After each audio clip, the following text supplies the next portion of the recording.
Good afternoon or good evening, good night, whenever you're going to be watching this session.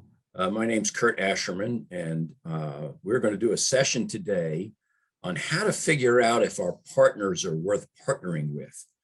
Not really good English, is it? Except you'll get the idea in a minute. I spent most of my career at Boys and Girls Clubs of America, where I headed up marketing and fundraising. And we found, as we became more successful at building partnerships, especially with corporations, that there were some real difficult issues in these, determining whether or not it was worthwhile to develop the partnership or not. In other words, we began to find out that where a corporation, perhaps, or a large donor would be asking for things from us, we weren't asking for enough of them. And we weren't able at the end of it to actually look at what we had decided to do together and decide if it was a good idea or a bad idea to do it.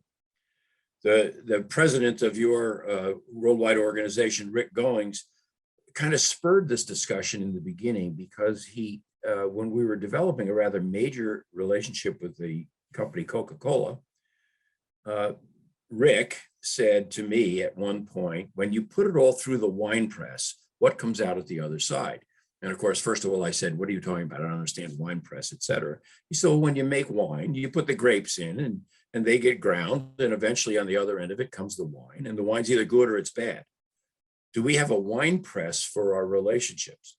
Do we have a way of looking at the relationships we develop and make sure that they are beneficial to us? Now, as a nonprofit, we really can't afford to make mistakes. You know, if a large corporation or a large foundation decides to try something and it doesn't quite work, well, they just put more money into it and they try it again, try something different. As a nonprofit, we don't have that luxury. We can't afford to make mistakes. We can't afford to start over. So we have to know right out of the box that every relationship we have, every decision we make, every person we work with, we're seeing the benefit to those relationships. And so what I'd like you to do is make sure you've got a piece of paper and a pencil in front of you. I'm guessing you're all taking notes because you're going to want to write down every word I say. But on that piece of paper, would you divide it into three columns? And then we'll explain why in a second. So in order for us to get it right in the beginning, we have to know what we're looking for. We have to know what our partner can offer us. We have to know what we can offer the partner. And as importantly, we have to know what we can and can't do. Can and can't do. Let me tell you a story. When we were developing that relationship with Coca-Cola, which by the way was a $60 million 10-year relationship, when we were developing that relationship, I kept coming back from meetings at Coca-Cola and saying to our president, boy, you know what else they're going to do? You know what else they're going to do? You know what else they're going to do? And I was so excited because they were doing all of these things. And she looked at me and said, what won't we do? And I said, well, what do you mean? And she said, well, will we sell Coca-Cola door to door? I said, of course not. We'd never do that. It's not the kind of thing we would do. Would we declare Coca-Cola the official soft drink of Boys and Girls Clubs of America? I said, no, we don't do that either. The IRS doesn't like that kind of thing. And she said, we better develop the things we won't do along with the things we can and need to do. And so evolved from this was a simple process that I call got it, need it, can't do it. Let me say it again. Got it, need it, can't do it. So put got it at the top of the column on the left, put need it on top of the column in the center, and can't do it in the column on the right. And let me explain what each of those things are about. The got it says, this is what we have as a nonprofit, as a youth service agency. If we're looking to develop a relationship with somebody, we can say, here's what we've got to bring to the table. Here's what we have to offer. We're going to do an example later, it'll become more clear what I'm talking about. We also have easy ways of defining what we need, because as a nonprofit, what you need is money and awareness, especially when we're dealing with corporations. Corporation has the money, you do not. The corporation spends money on advertising and promotion, you do not. So what we need from corporate partners especially is money and awareness. And we'll talk about that in a minute as well.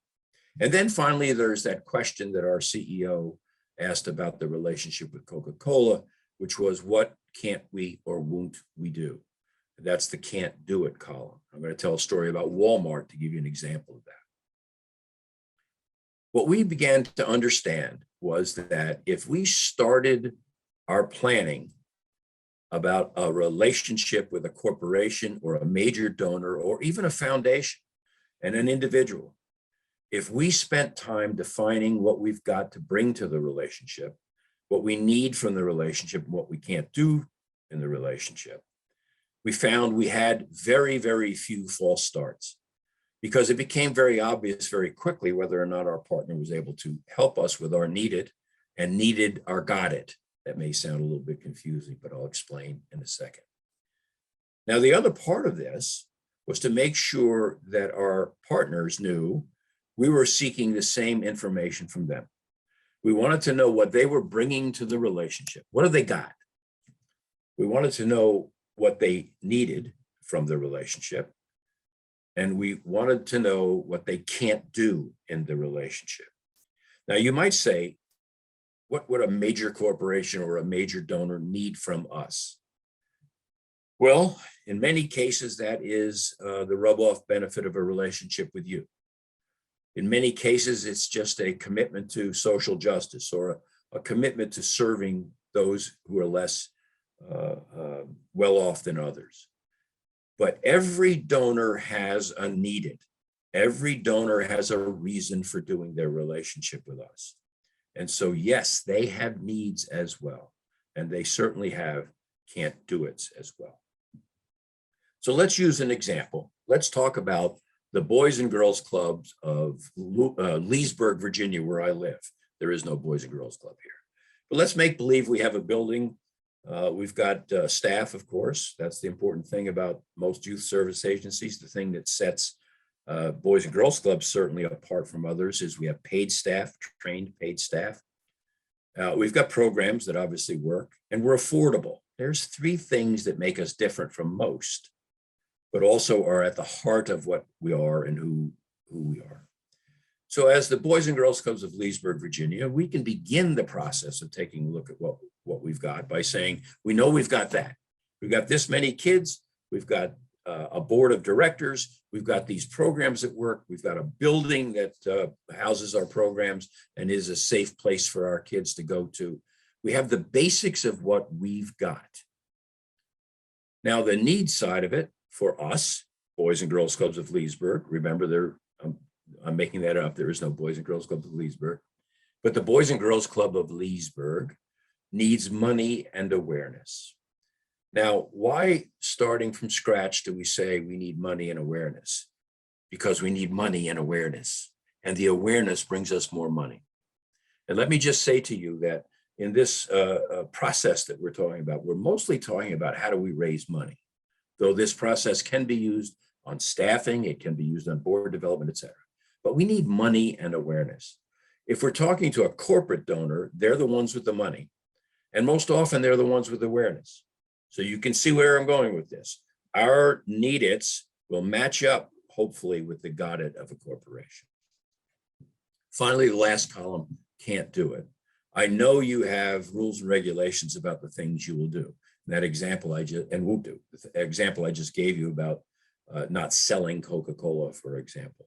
I'm sure you have guidelines about what you can't and won't do for a donor, especially a corporate donor.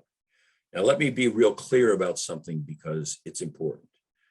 If you don't have guiding principles, if you don't have guidelines, you must develop them first and right away.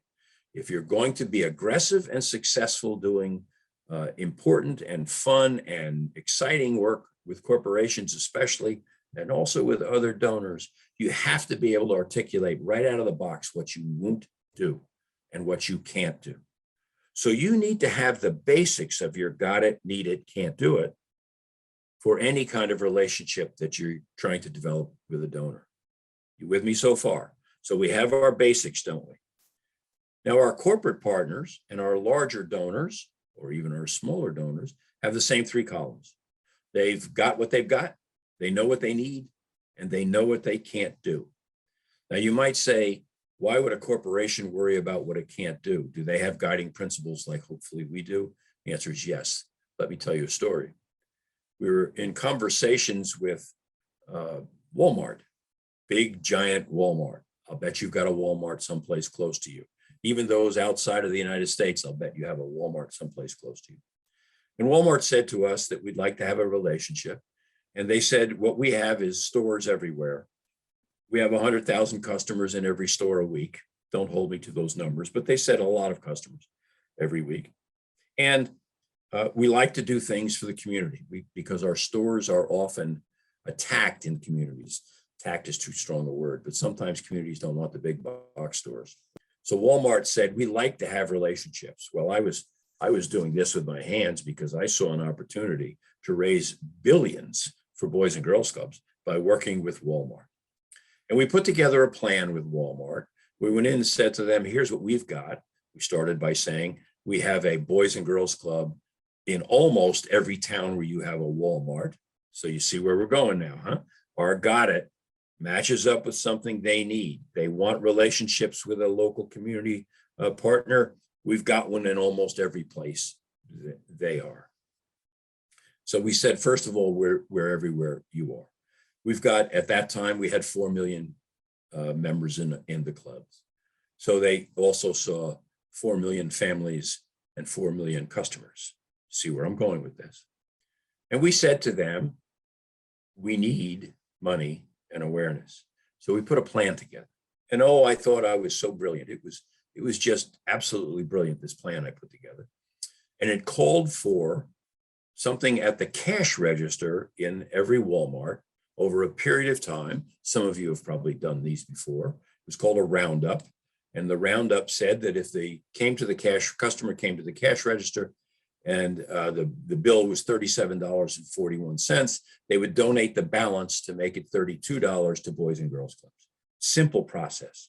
And we worked hard on this. We matched up our stores, their stores with our clubs. And we began to do numbers to see how much money we could raise with this. We showed them the value of working with us because of the match, et cetera. And we went and made the presentation. And as I'm making the presentation, after 6 weeks of work putting this together, the company president said, now you do know we don't do anything at the cash register, right?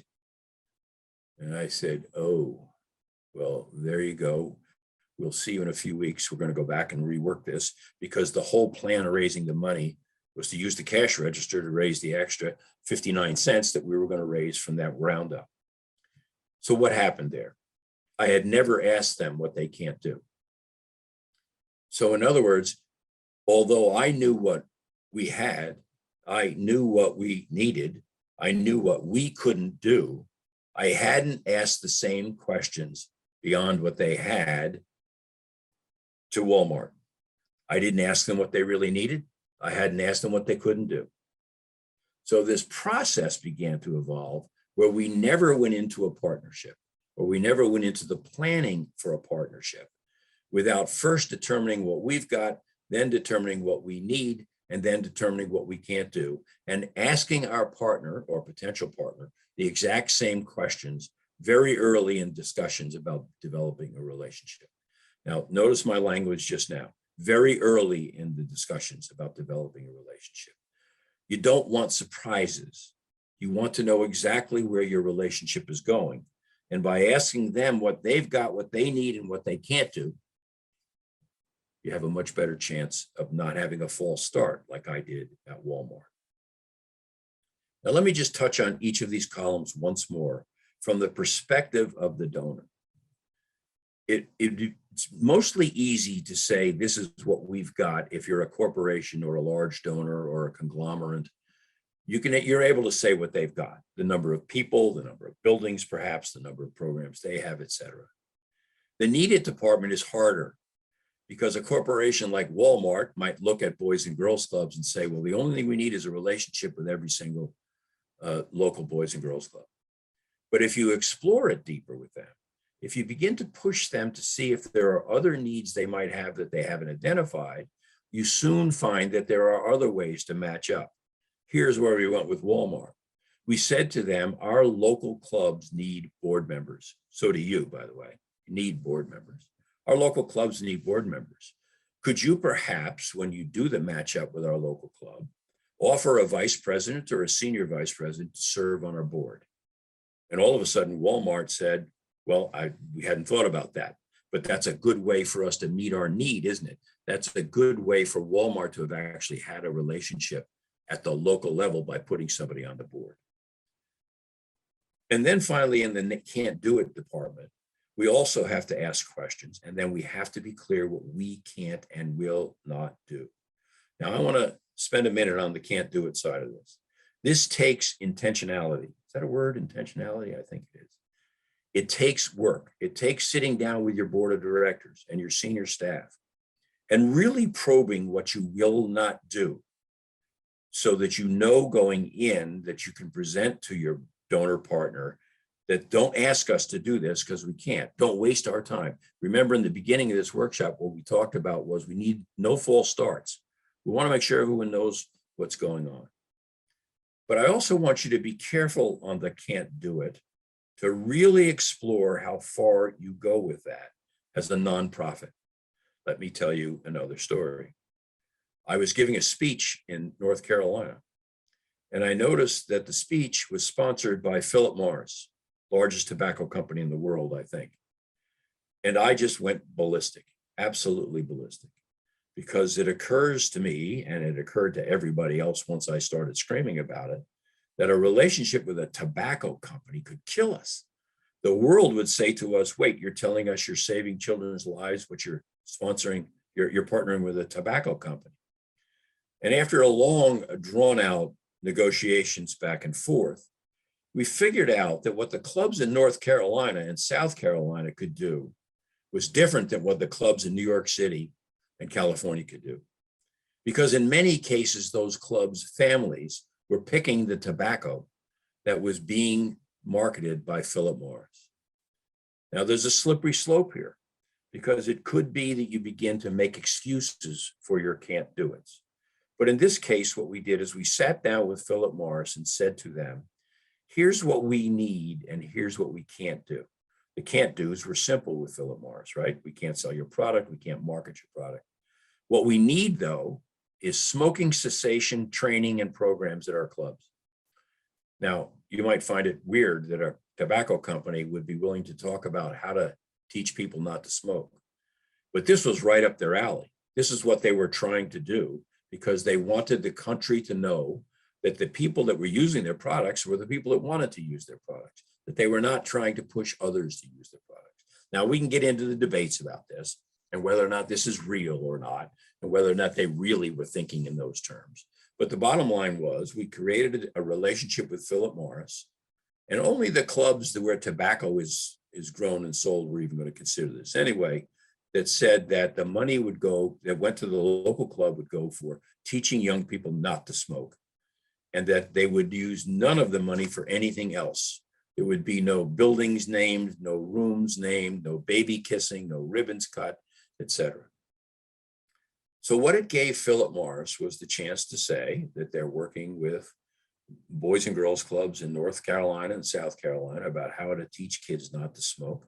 That's good public affairs and relations with us, for them.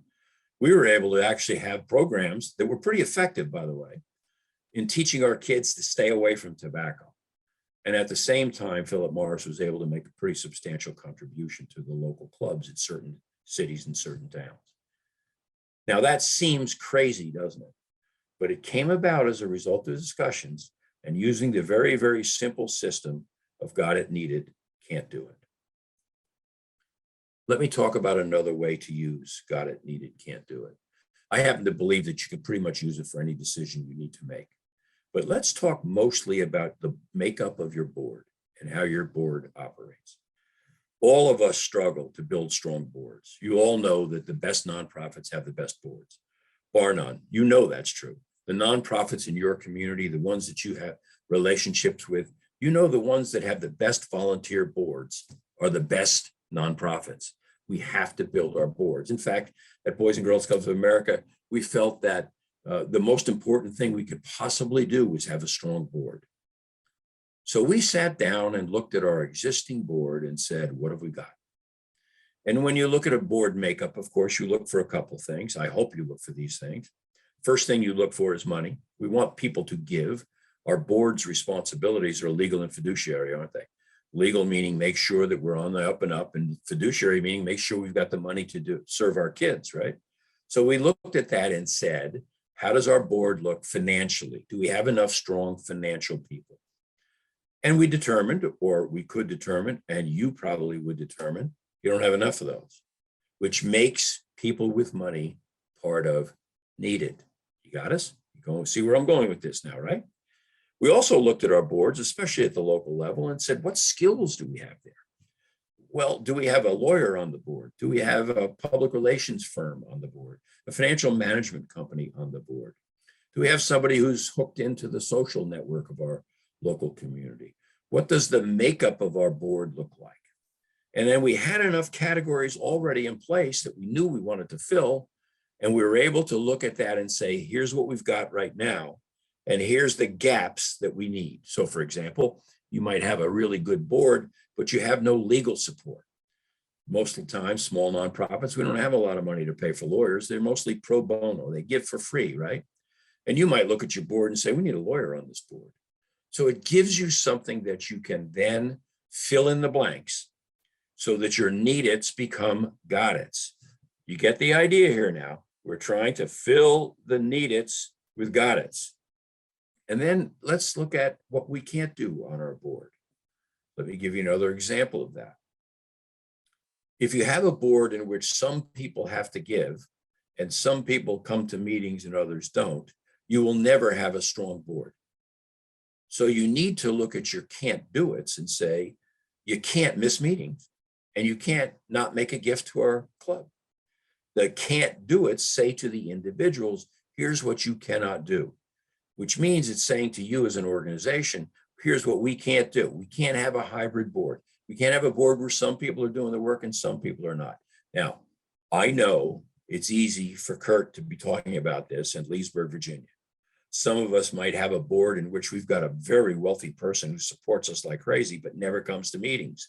We had that at Boys and Girls Clubs, as a matter of fact. And you may want to make an exception at times. But if you make an exception on every board meeting, on every board member, if your can't do it's become more important than your need it's and your got it, you'll never, ever have a strong board. So let me just summarize quickly. I think I've got a few minutes left here, maybe 5 minutes left. Let me summarize quickly what we're talking about here. This wine press, as Rick Goings called it, is just a simple system to determine and figure out whether whatever we're trying to do is going to benefit us. And let me make a very important point about that. It's not selfish to want everything to benefit us.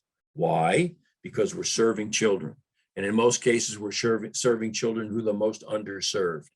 We have a right to say we want it to benefit us, everything we do to support our work so that we raise more money, so we can serve our kids better and we can serve more kids, so that we can attract the best board members. All of the things that we're doing here, all that we're talking about here is when this wine press is done, when we have squeezed out the wine, we want to know for sure that we have benefited substantially from the relationship we have developed. Got it, need it, can't do it helps us do that. Let me make one final point. As you go about your daily business, I want to recommend a handful of simple rules in terms of donor relations, rules for your relationships with donors. Number one, be creative and open to your partner's needs. So often a donor, and especially a corporation, only hears what we need. Will you make a gift? Will you buy a table to the golf tournament? Will you send a check so that we can open this part of our Boys and Girls Clubs? Listen to the needs of the partner, especially a corporate partner, because the more and more they see their needs being fed and their needs being met, the more and more invested they are in the relationship. If they have helped create the partnership, and that there is a side of it that really benefits them, they're going to be way more invested in it. And they're going to be way more willing to stay with it over a longer period of time. Do not neglect the needs of the partner that you're developing a relationship with. Second thing, don't be starstruck. By that, I mean, don't take the first deal that comes down the pipe. If a corporation or a large donor says, I'll give you this much money to do the following, and you realize you want more than that, and that that's not enough money for this relationship, don't take it. Sometimes we get starstruck and we get to the point where we'll just do it so that we can say we have a relationship with someone. Don't do that. You're short-sheeting your children. You're not serving their needs as well as you should. Number three, in these partnerships, after you've done got it, need it, can't do it, and you agree to what you're going to do, you must deliver. You must deliver. The first time you don't deliver, it impacts your brand negatively. And the next thing you know, it's going to be much harder for other people to develop relationships with you. They'll begin to not trust that you can deliver what you're doing. So that means make sure that whatever you agree to do, you actually can do. I'm not saying don't stretch, but make sure you can deliver what you say you're going to deliver, which also leads to make sure these relationships that have come out of got it, need it, can't do it are flexible so that you can change them if you have to. You can adjust them if necessary. If something's going really, really well, you may want to adjust the relationship. If it's going poorly, you may want to ask to adjust that relationship as well. Point number 4, get it in writing. At all times, make sure that it's in writing who's doing what to whom. In some cases, we used to actually put the got it, need it, can't do it chart in writing so that our partner would see exactly what our needs were and what we could do. And then here's the last point. It's your needs that should drive the relationship. You're doing the most important work on the planet. You are serving children who need you, desperately need you. Make sure it's your needs that drive the relationship, not the needs of the donor, not their needs of the partner. Make sure you always have in your mind's eye that child that you are serving, as well as the child down the street that you're not serving yet. Everything you do is the essential work being done in the world today. Make sure your needs are met in your partnerships. And I think if you use this got it, need it, can't do it system, develop some really strong guidelines about what you will not do or will do, and learn to develop relationships together, they'll be more successful. They'll be more lucrative for you. It'll give you more resources to serve your kids better right now that you have, and it'll give you more resources to go out and find new kids and serve them as well. God bless. Good luck. It's been fun. Thank you.